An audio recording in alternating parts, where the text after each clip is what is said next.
Florence Scovel's classic book, The Game of Life and How to Play It, offers a spiritual approach to the universal law of attraction. This book combines spirituality, positive thinking, faith, affirmations, and practical wisdom. According to Shinn, life is like a game, and the way we think, speak, and act determines how we play it. She explains that our words and beliefs have tremendous power. What we repeatedly say and believe can influence the way we experience life. Have you ever wondered why some people seem to attract opportunities, happiness, and success, while others constantly struggle? Her teachings encourage us to replace fear with faith, limitation with possibility, resentment with forgiveness, and negativity with constructive thinking. But this book is not simply about sitting back and wishing for success.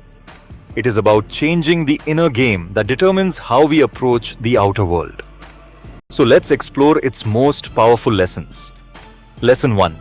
Life is a game? Imagine playing a game without knowing the rules. You might work hard, you might have talent, you might even have good intentions. But without understanding the rules, you could repeatedly make mistakes. In her book, Florence Shinn uses the metaphor of a game to describe life. According to her philosophy, life has principles that influence how we experience success, relationships, health, prosperity, and happiness. One of the most important principles is that our inner world matters. Our beliefs influence our expectations. Our expectations influence our decisions. Our decisions influence our actions. And our actions influence our results. For example, imagine two people facing the same opportunity. One thinks, I am not capable, I will probably fail. The other thinks, I may not know everything yet, but I can learn. They are facing the same external situation, but their internal realities are completely different. The first person may avoid the opportunity, the second person may take action. Therefore, changing your mindset can change your behavior, and changing your behavior can change your results. Lesson 2. The power of your words. One of the strongest themes in Shinn's book is the power of spoken words. She believed that words are not meaningless sounds. The things we repeatedly say can shape our beliefs and expectations. Think about how often people say, I'm always unlucky. Nothing ever works for me. I can't do this. I'll never have enough money. People always disappoint me. These statements may sound harmless, but when repeated again and again, they can become beliefs, and beliefs can influence behavior. If you constantly tell yourself that you cannot succeed, you may stop trying. If you constantly expect rejection, you may avoid opportunities. If you constantly expect failure, you may interpret every setback as proof that you were right. Shinn therefore encourages us to become careful about our words. Instead of declaring defeat, we can choose constructive language. Instead of, I will never find an opportunity, we might say, I am open to new opportunities and willing to take action when they appear. The goal isn't to deny reality. The goal is to avoid programming ourselves with unnecessary negativity. Lesson 3. Your subconscious mind. Shinn places great importance on the subconscious mind. The subconscious mind can be thought of as a powerful system that stores habits, beliefs, emotional patterns, and automatic responses. Consider someone who repeatedly believes, I am not good enough. That belief may influence how they behave in relationships, careers, and social situations. They might hesitate to speak. They might avoid leadership. They might reject opportunities before even trying. Eventually, their behavior can produce results that seem to confirm their original belief. This creates a cycle. Belief influences behavior. Behavior influences results. Results strengthen belief. Shinn's philosophy suggests that we can interrupt this cycle by consciously introducing better beliefs. This is one reason she emphasizes affirmations. An affirmation is a positive statement repeated with intention. For example, I am capable of learning. I am open to opportunities. I choose courage over fear. I trust myself to handle challenges. The purpose is not magical thinking. The purpose is to train attention and reinforce constructive mental patterns. Lesson 4. Fear is one of life's biggest obstacles. Fear is natural. Everyone experiences it. Fear of failure, fear of rejection, fear of losing money, fear of criticism, fear of uncertainty, fear of the future. The problem is not necessarily the existence of fear. The problem occurs when fear becomes the decision maker. Imagine someone receives an opportunity to start a new career. They are excited, but then fear begins speaking. What if I fail? What if people laugh at me? What if I lose everything? What if I'm not good enough? Eventually, the person does nothing. The opportunity disappears. Shinn encourages us to replace fear with faith. Faith, in her philosophy, means trusting that life can provide possibilities beyond what we currently see. In practical terms, this means taking reasonable action even when the future is uncertain. Courage does not mean having no fear. Courage means refusing to allow fear to control every decision. Lesson 5. Let go of the need to control everything. Another powerful idea in the book is surrender. Many people become exhausted because they want to control every detail of their lives. They want to know exactly how everything will happen. They want certainty before taking action.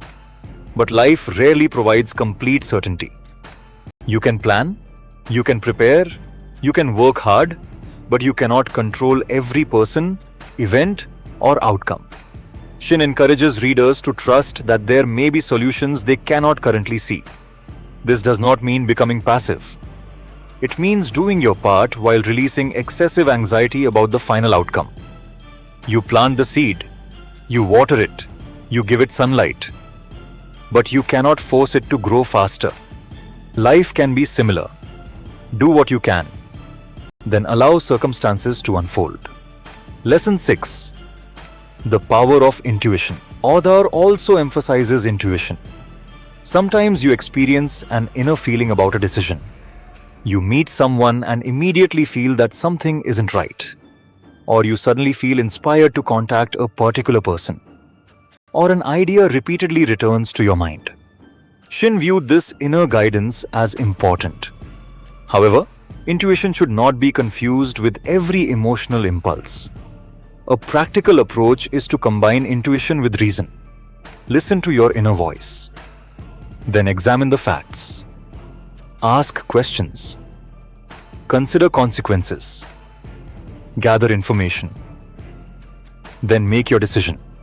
The lesson is to avoid becoming so distracted by fear and outside opinions that you completely ignore your own inner awareness. Lesson 7. Forgiveness frees you. One of the most emotionally powerful lessons is forgiveness. Many people carry old anger for years. Someone hurt them, someone betrayed them, someone rejected them, someone treated them unfairly. And even after the event is over, they continue replaying it in their minds. The other person may have moved on, but the victim remains emotionally connected to the event. Florence Scovel Shinn teaches that forgiveness can help break this connection. Forgiveness does not necessarily mean saying that what happened was acceptable. It does not mean allowing someone to hurt you again. And it does not mean forgetting the lesson. Instead, forgiveness can mean releasing the emotional burden.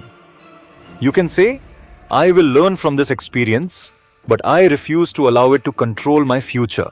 That is freedom. Lesson 8. Gratitude changes your focus. Another important theme is gratitude. Human beings naturally notice what is missing. We may have a home, but complain about the furniture. We may have food, but complain about the menu. We may have people who love us, but focus on the one person who doesn't. We may have opportunities, but focus on what has not yet happened. Gratitude changes our attention. Instead of asking, what don't I have? We begin asking, what do I already have? This doesn't mean giving up on ambition. You can be grateful and still want to improve your life.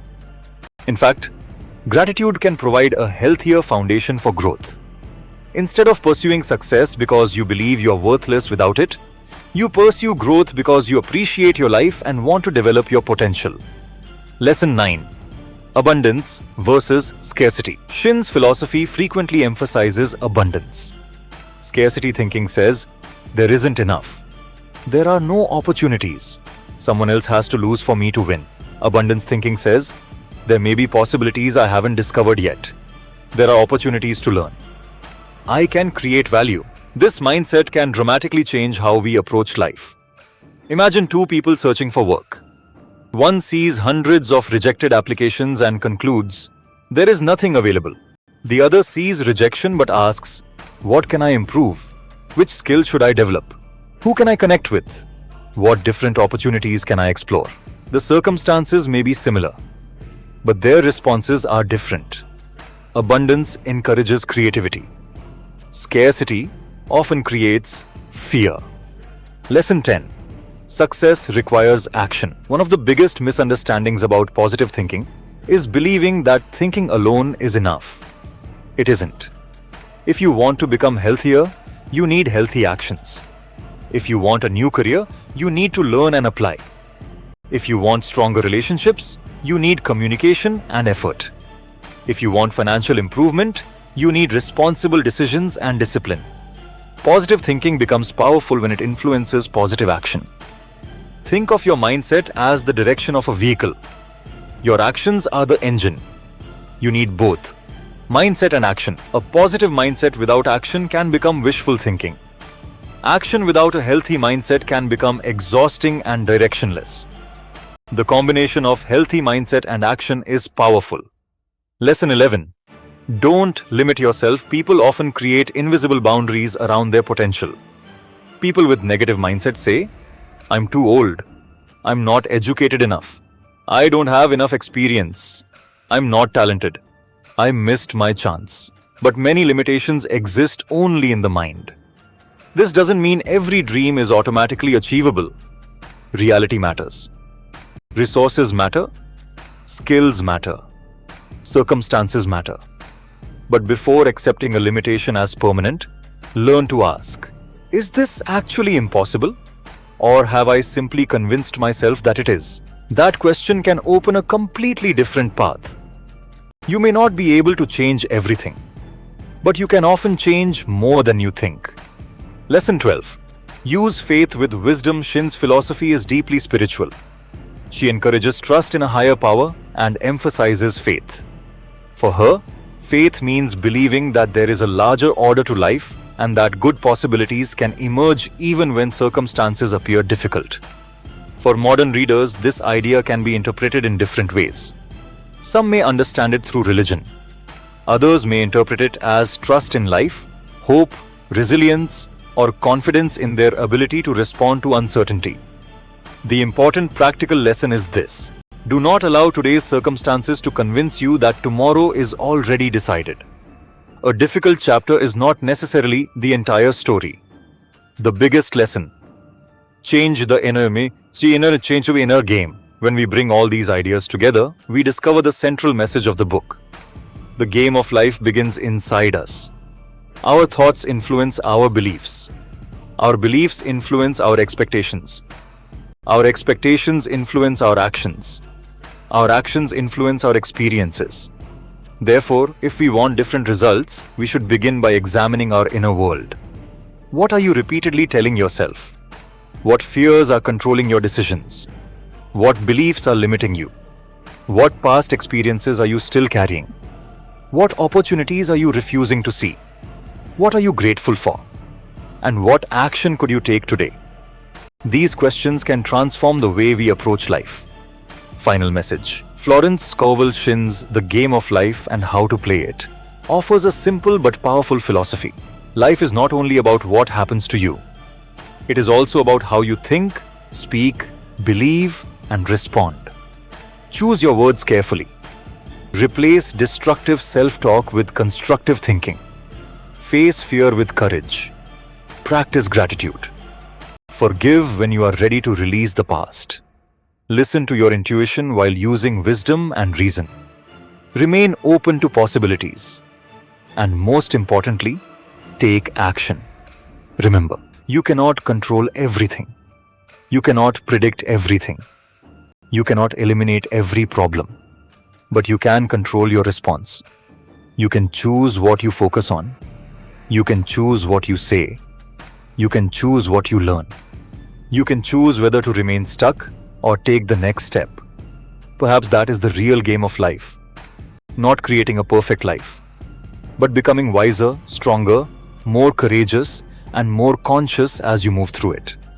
So, starting today, ask yourself, what game am I playing? Am I playing the game of fear? The game of doubt? The game of resentment? Or am I playing the game of faith, courage, gratitude, growth, and purposeful action?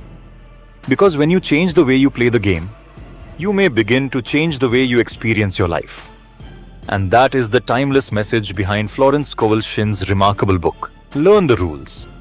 Change your mindset. Speak with purpose. Act with courage. Trust the journey. And play the game of life wisely. Write your comment that you liked one lesson. Please help each other by sharing this video.